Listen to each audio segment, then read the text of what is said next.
engagé dans un processus de développement du Cameroun d'un coût global de 400 millions de dollars. Le Fonds international pour le développement de l'agriculture marque un temps d'arrêt pour étudier l'évolution des projets. Son conseil d'administration est descendu à Douala à cet effet.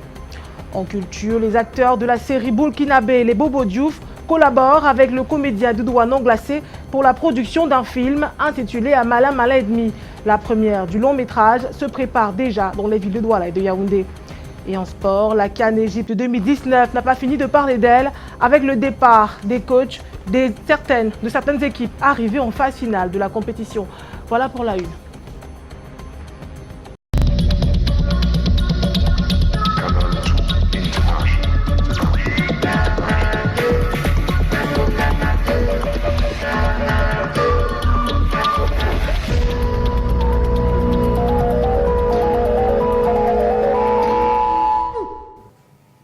Mesdames, Messieurs, bienvenue au 13h. On ouvre avec ces images amateurs du grave accident de la circulation survenu ce week-end à l'entrée de la ville d'Edea. Un camion transportant du ciment est entré en collision avec un véhicule chargé de planches en tentant d'esquiver une moto.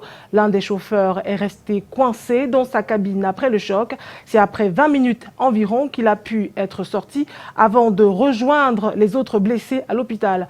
Nous reviendrons sur cette actualité. En économie, le conseil d'administration du Fonds international de développement agricole effectue actuellement une visite annuelle au Cameroun. Une descente au cours de laquelle l'organisation internationale revisite ses actions au Cameroun et la participation de l'agriculture au PIB du pays.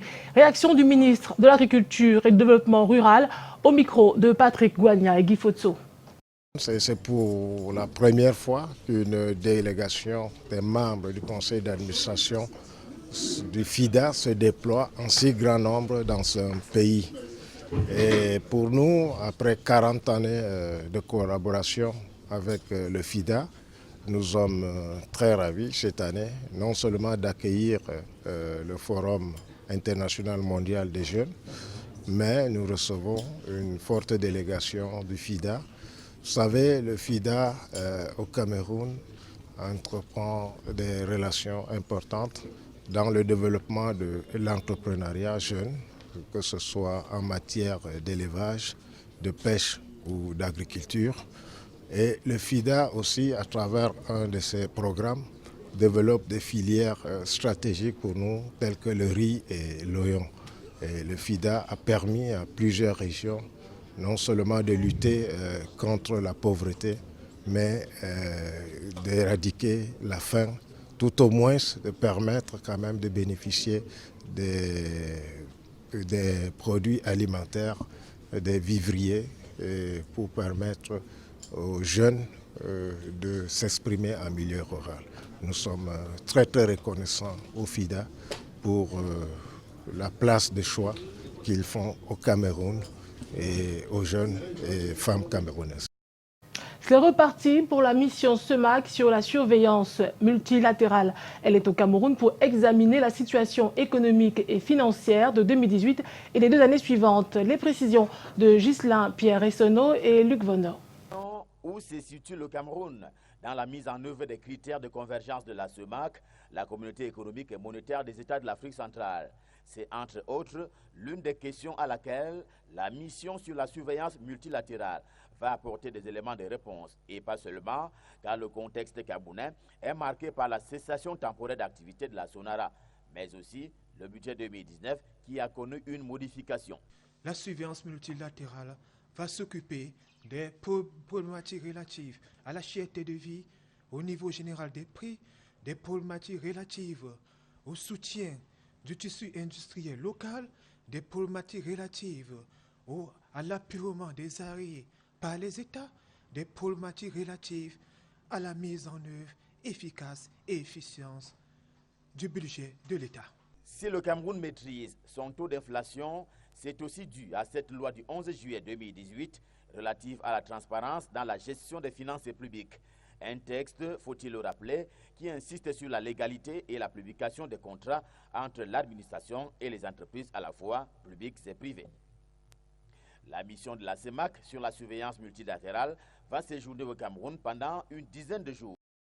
En santé, l'hôpital de district de Tchang a reçu une visite inopinée du ministre de la Santé publique. Il a fait le tour de l'établissement sans faire de commentaires à la presse, mais les impressions des responsables de la formation sanitaire et de certains patients sont plutôt bonnes. Eric Matané signe ce reportage. Le district de Tchang est une institution de 4e catégorie qui reçoit beaucoup de patients, vu sa situation géographique située au cœur de la ville climatique. Beaucoup d'années, je pense que la date d'inauguration c'est 1957. Et nous recevons en moyenne 20 à 22 000 patients par an.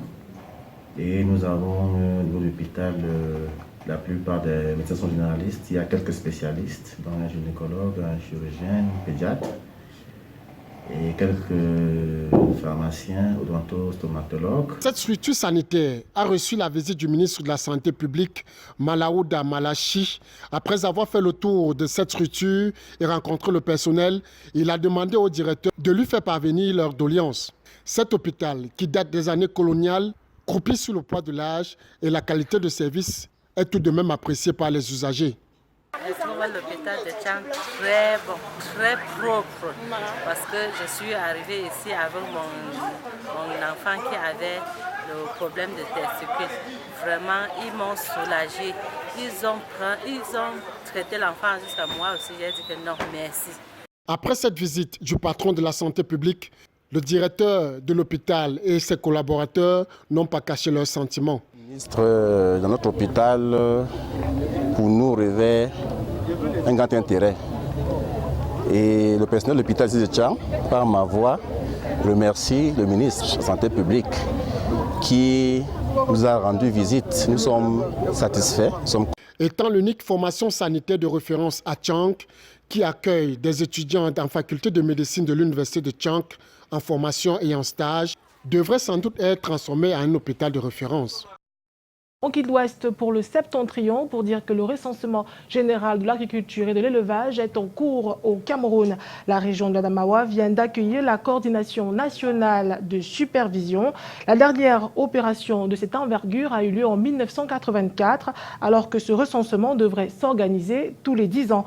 L'importance et les enjeux de ce recensement sont présentés par notre correspondant Eringele. Les politiques publiques formulées dans le secteur de l'agriculture et de l'élevage ne s'appuient pas sur des statistiques actualisées. La cause, le dernier recensement général dans ces deux secteurs remonte à 1984, soit 35 ans, alors qu'il doit se faire tous les 10 ans. On avait besoin de ces recensements-là depuis longtemps. Quand le Cameroun prenait l'indépendance, on avait autour de 4 millions, de 5 millions de pauvres.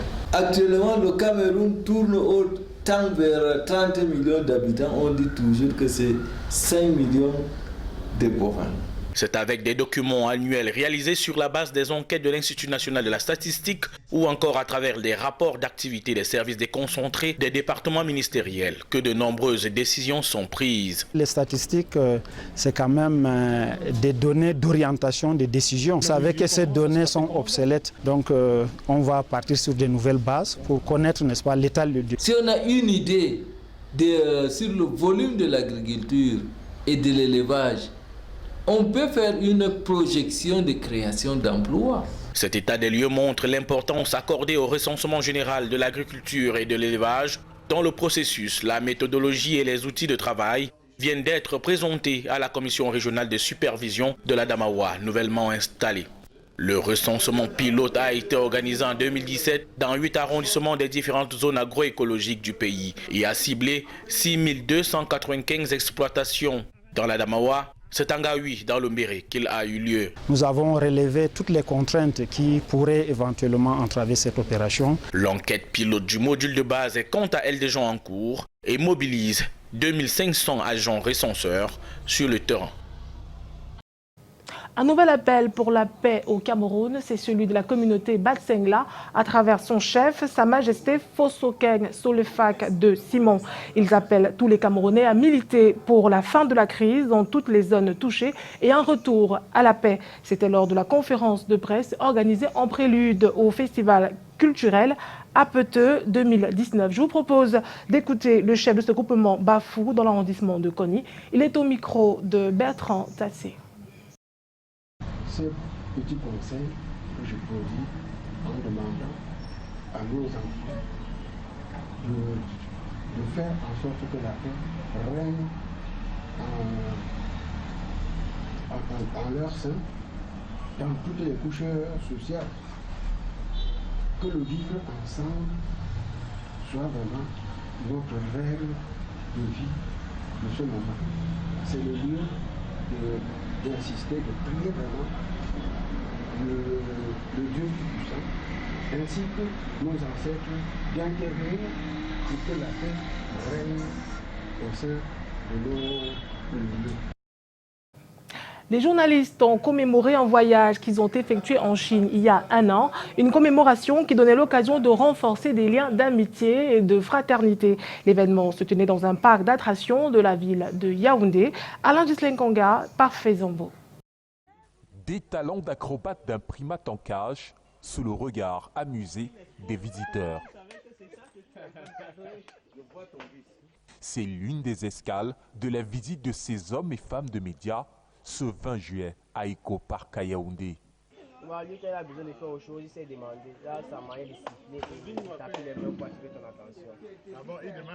Une visite pour se remémorer les splendeurs d'un voyage dans l'Empire du Milieu il y a un an. On a trouvé qu'il fallait venir à Eco Park parce qu'on s'est souvenu de la Grande Muraille de Chine. C'est vrai que c'est pas pareil. On s'est dit qu'il fallait marcher pour voir un peu, pour se souvenir un peu de ce qu'on a vu là-bas. Un moment choisi également pour renforcer les liens d'amitié, d'amour, de fraternité dans une ambiance bon enfant. Une manière aussi de matérialiser le bonheur permanent de leur plateforme numérique. Moi, quand je veux rire un bon coup, je regarde notre chorale le matin, je suis très content. Nous avons décidé de venir ici pour dire que le Cameroun, notre beau pays, a besoin de nous tous. Nous avons besoin de nous serrer les coudes, nous avons besoin de détendre l'atmosphère et de rester unis. C'est ça, là, je crois, il me semble, c'est ça la tradition de vivre ensemble. Cette communauté entend perpétuer cette entreprise en gardant la même ambiance et surtout le même esprit.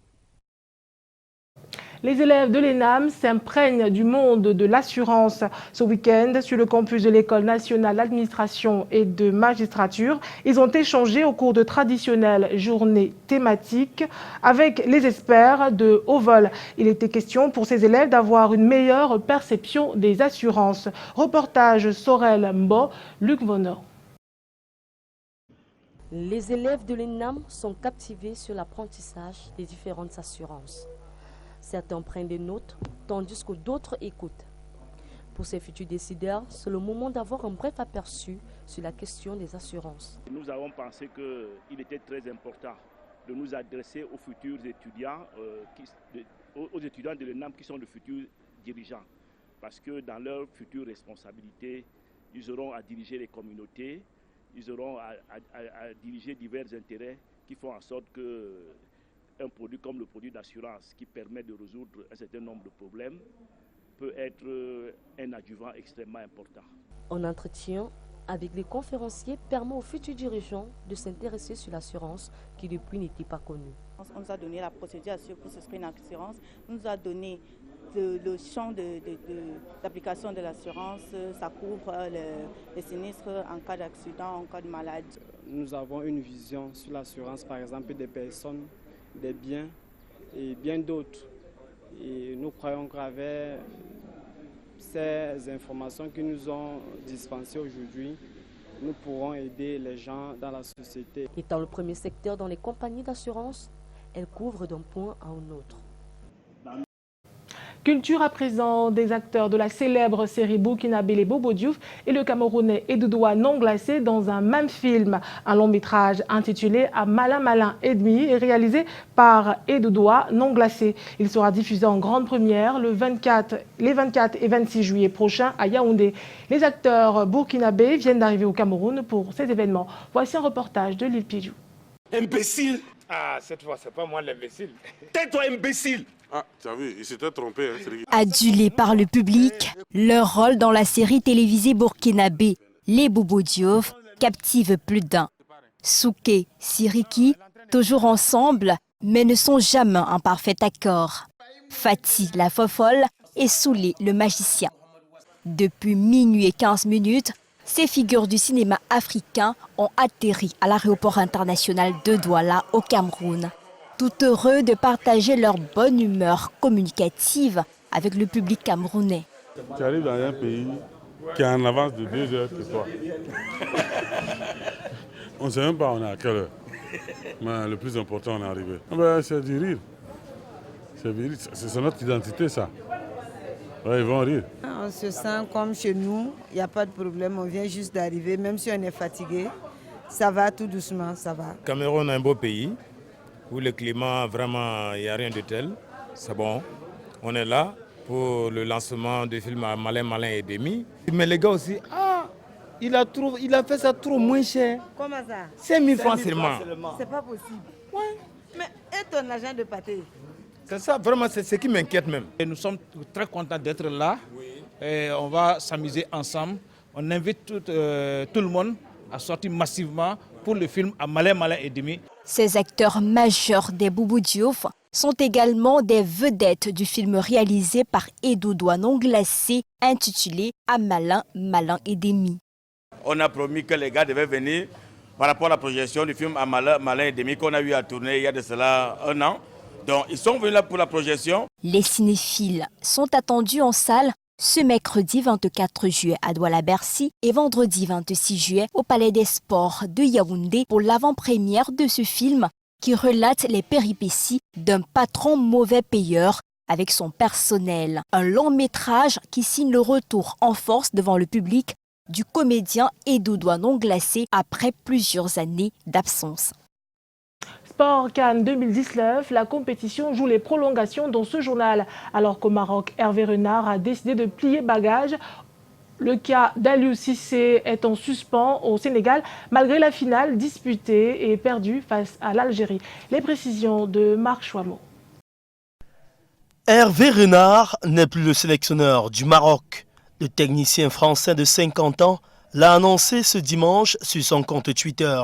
Il est temps pour moi de clore ce long et beau chapitre de ma vie, non sans une certaine émotion et tristesse, mais c'est une décision inéluctable, prise bien avant la CAN, a affirmé l'homme à la chemise blanche écarlate, bien qu'étant éliminé en 8e de finale. Fin du journal, merci de l'avoir suivi. Retrouvons-nous à 16h pour Écho des régions. Bonne suite des programmes sur Canal 2 International.